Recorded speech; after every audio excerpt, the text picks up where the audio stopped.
जळगाव शहरातील एका हॉटेल व लॉजिंगवर सुरू असलेल्या कुंटणखान्यावर एमआयडीसी पोलिसांनी छापा टाकून कारवाई केली आहे।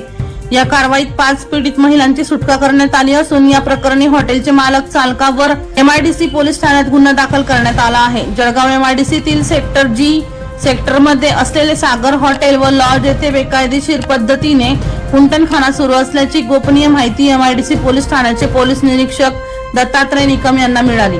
त्यानुसार त्यांनी वरिष्ठांच्या आदेशानुसार 27 ऑगस्ट रोजी रात्री 8 वाजता छापा टाकला। या कारवाईत 5 पीडित महिलांची सुटका करण्यात आली आहे। तसेच या ठिकाणी वेश्या व्यवसाय चालवण्यासाठी लागणारे साहित्य पोलिसांनी जप्त केले आहे। पोलीस कॉन्स्टेबल अपना यरगुंटला यांनी दिलेल्या फिर्यादीवरून हॉटेलचे मालक सागर नारायण सोनवणे राहणार जळगाव आणि चालक सागर सुधाकर पाटील या दोघांवर एमआयडीसी पोलीस ठाण्यात गुन्हा दाखल करण्यात आला आहे। प्रकाश बोरसे यांचा रिपोर्ट, मानवहित न्यूज, जळगाव।